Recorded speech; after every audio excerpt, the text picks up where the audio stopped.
que cometían y el error era mucho mayor. O sea, la incertidumbre que dan debido al error que cometen era mucho mayor que esos 10 nanosegundos, ¿no? Y en cualquier caso, otra cosa más importante, cuando tú tienes neutrinos, hay un artículo que han publicado hace poco gente bastante importante de física de partículas, pero yo no quiero ni decir quién porque a mí no me gustan los argumentos de autoridad. Es un artículo muy interesante en el que ven algo muy básico. Muy básico es que cuando tú tienes... Vamos a ver, hay una cosa que en física se llama apertura del espacio de fases. Eso os voy a explicar lo que es. Si tú tienes un fotón de cierta energía, ¿de acuerdo?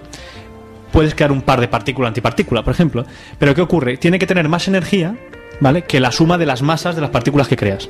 Si no, no tienes energía suficiente para producir partículas y no se producen, ¿de acuerdo? Cuando el fotón pasa a cierta energía, es lo que se dice, se abre el espacio de fases, tienes volumen de espacio de fases suficiente, o sea, energía suficiente, para generar esas partículas, ¿de acuerdo?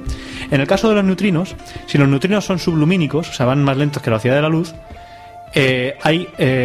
el modelo estándar, que es lo que he dicho, que está súper probado, o sea, experimentalmente probado hasta unas cifras brutales, que es lo mejor que tenemos en física probada hasta ahora, predice que los neutrinos hay ciertos procesos que no van a poder hacer. Pero si consideras neutrinos superlumínicos, va a ocurrir algo que se llama, es análogo a lo que se llama radiación de Cherenkov, pero con neutrinos. Eso pasa con fotones. Cuando tú tienes un emisor de fotones que se mueve en un medio en el que la luz va más lenta que la velocidad del emisor, tienes como los supersónicos, básicamente, ¿no? Sí. Una onda de una barrera, ¿no? Sí, o sea, lo que ocurre, una onda de choque en la sónica, en este caso, pues de luz, en el caso de la radiación de Cherenkov. En el caso de los neutrinos serían electrones y positrones, ¿de acuerdo?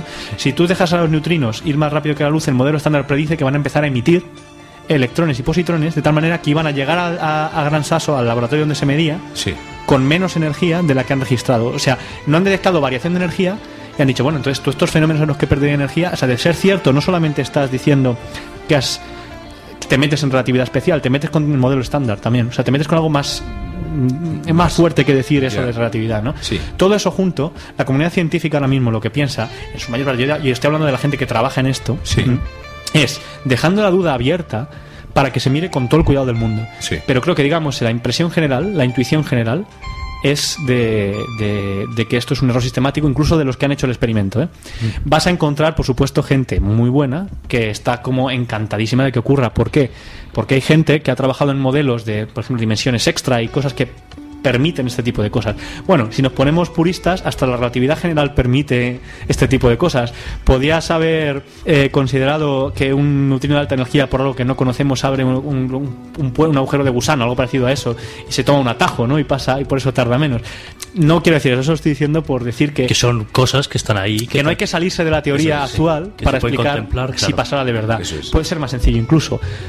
Esto es prácticamente no, pero puede ser que el fotón tuviera una pequeña masa, digámoslo así, que no sea, que la velocidad de la luz, que es c, que es la velocidad máxima, no sea la de la luz, sino la de los neutrinos. Vamos a poner que el neutrino fuera la partícula sin masa y el fotón tuviera una pequeña masa. Entonces todo sigue igual, solo que ahora la máxima la dan los neutrinos. Solo que no se ha podido ver la diferencia. Es un cambio de punto de vista, ¿verdad? O sea, pero sobre todo nos comentas que las consecuencias de que esos neutrinos llegaran más rápido que c, o sea, más rápido que, digamos que c ahora no la está haciendo neutrinos, sino que la establece la luz y los neutrinos llegan más rápido, ¿no? Si ocurriera algo así, las consecuencias serían brutales, ¿no? Porque hay una cosa, se ha dicho, voy a decirlo un poco técnicamente, pero luego lo explico, ¿no? Cuando dos eventos están lo que se llaman separados tipo espacio, se llama así, la simultaneidad es un concepto que depende del observador. O sea, ¿qué ocurre primero? Depende del observador. Entonces, lo que ocurre aquí es que si tienes algo moviéndose a velocidades por encima de la velocidad de la luz, existen sistemas de referencia que ven al emisor emitir antes de detectar, que es lo razonable, y hay otros sistemas de referencia que ven la detección antes de la emisión. Entonces se puede usar eso, siendo un poco ingeniosos, por ejemplo, haciendo Morse, si quieres, ¿no? Una manera muy tonta, con la fuente y el detector, para a ciertos referenciales transmitirles información al pasado. Entonces eso tiene unas consecuencias brutales. O sea, eso es digamos, una de las consecuencias más bestias que se pueden hacer de este tipo de cosas. Un poquito de ciencia ficción, ¿no? El poder viajar al pasado. O sea, es decir, viajar a la velocidad de la luz, que... Pero viajar es que es mandar señales, digamos. Mandar señales. Pero eso es en el improbable caso de que se pueda decir sin lugar a dudas que esto ha sido así. Que puede ocurrir, pero si ocurre, pues hay que revisar y ver, porque una de las consecuencias de que todo lo que hemos medido hasta ahora vaya tan bien, combinado con esta excepción, llevaría a efectos como ese tipo, ¿no? Que eso pueda ser utilizado para de verdad mandar señales o no, está por ver. Técnicamente hablando, la diferencia de velocidad es tan pequeña que encontrar el referencial correcto para que haya suficiente distancia temporal para que eso tenga alguna utilidad, claro, es complicado, igual técnicamente imposible. Claro. Eso en el caso de que se pudiera hacer. Vuelvo a repetir que mi, desde luego, intuición y digamos, la comunidad científica, la opinión general, es que esto es un error sistemático. ¿De acuerdo? Y sí que quería decir, que lo hemos estado comentando antes... Eso, perdona, sí. Eduardo, supondría, por ejemplo, bueno, eso ya se supone con la velocidad de la luz. Tú has visto algo, ¿no? Algo que ha explotado y dicen, no, es que eso ha ocurrido hace 100.000 millones de años porque esa estrella está muy lejos. ¿Sí? Está muy lejos. Entonces, de alguna forma, tú has visto ese rayo y en función de ese rayo sí que puedes de alguna forma hacer una especie de caminito hacia atrás y ver qué tamaño tenía esa estrella, claro, algo así, ¿no? A eso nos estamos refiriendo. Pero al revés. Pero al revés, eso es lo grave, digamos, y lo que choca es al revés. A nadie le extraña que algo emitido hace 5.000 millones de años lo veamos en el futuro, ahora porque nos llegue la señal, pero lo contrario es lo que a uno no le gusta, ¿no? Digamos así. Exactamente. Entonces, eso sería una consecuencia de este tipo de experimentos. Sí quiero decir que en los medios en general se ha tratado fatal esto, ¿eh? Primero han dicho que los neutrinos eran nuevos, que no se conocían. Se ha llegado a decirlo de, bueno, rompen la teoría de la relatividad. Yo entiendo que un titular bueno vende mucho. Sí. Pero, joder, no puede haber sido uno más cuidadoso que lo cuidadoso que han sido los que han presentado el experimento. Debería haber calado un poco de esa filosofía de la que tenemos en ciencia, que cuando hacemos una afirmación intentamos ser lo más conservadores posibles y decir, mira, esto es lo nuevo. No puedes directamente inferir que está mal, porque es que además hay prueba experimental de que está bien. Claro. O sea, tú no puedes decir que la relatividad está mal y luego irte a casa con tu GPS que está basado en relatividad. Claro. Y luego, aparte, que la teoría de la relatividad habría que revisarla en el caso de esto hubiera sido un titular. Se revisa una teoría que no se había tocado. Bueno, eso hubiera estado muy bien. Una revisión de la relatividad, pero no lo que han dicho, ¿no? Como vuelvo a decir, es como si dices que por haber mecánica cuántica y relatividad tiramos a Newton y tiramos la termodinámica. Entonces ya los que hacen motores ya no van a poder hacer más motores porque parece ser que está mal lo que hacen, ¿no? Claro. Conocimientos puede tenerlos cualquiera, pero el arte de pensar es el regalo más escaso de la naturaleza.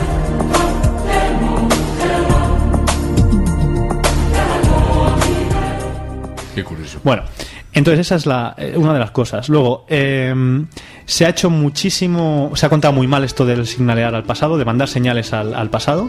Se ha empezado a decir que si vamos a poder viajar al pasado, un montón de cosas. Se hacen afirmaciones. Yo no sé si la gente que hace divulgación en los medios, esta gente que hace noticias de ciencia, tiene o no formación científica mínima. No estoy hablando de física, estoy hablando de los conocimientos no solo básicos, conocimientos, o sea, de método científico. Es decir, vamos a contrastar, vamos a ir a los expertos, vamos a contrastar esto. Vamos a incluso, si tengo alguna duda, antes de decir alguna información categórica, voy a consultar a alguien, ¿no? Alguien conoceré que pueda explicarme esto mejor, ¿no? Y se lanzan a hacer afirmaciones que lejos de estar mal son brutales. No sé si puedo mencionar algún caso concreto, pero... Sí, por favor. Bueno, hace nada fue el programa de Iker Jiménez, que yo no pude verlo. O sea, vi un poquito para ver cómo contaban eso, por curiosidad, ¿eh? No es que le dé mucha... No sé que es un programa que esté acostumbrado, porque mezclan siempre lo científico con el misterio, con tal, que son, digamos, ortogonales, ¿no? Sí, entonces, por decirlo de alguna manera, vi a ver cómo contaban eso y fue de vergüenza. O sea, entre la coña y la vergüenza, bueno. O sea, una cosa horrible, o sea, sensacionalismo en estado puro.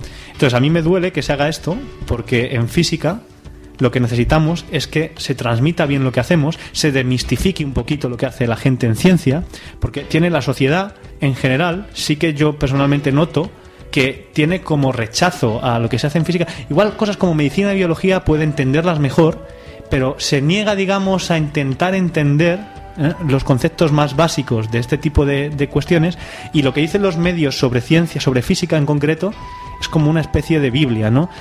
Sueltan una frase y eso ya queda y te dicen, y además te discuten y te defienden con argumentos como, pero han dicho que no sé qué. Claro. Pero vamos a ver, no, o sea, yo creo que aquí es donde está el papel del periodismo, ¿no? Del periodismo científico. Sí. O sea, el que tiene que hacer llegar esto bien y que la gente tenga un poquito de mentalidad, digamos, un poco de análisis crítico a la hora de ver las noticias científicas y lo que significan. Creo que los responsables son los medios y creo que en esto lo han hecho fatal. Sí. Y sobre todo en la parte que animar a las futuras y las nuevas generaciones a no decir, bueno, porque si está todo mal lo que hemos estudiado, pues nada, dejemos de estudiar y a otra cosa. Exactamente, es que no es así en absoluto. Claro. Es que incluso en el caso de que esto fuera cierto, o sea, hay como... Yo voy a citar a mi exdirector de tesis, que es Juan León. Juan León, sí. Que dijo una frase muy buena, es decir, puede haber tres explicaciones, ¿no? Puede haber sido un error sistemático, que es lo más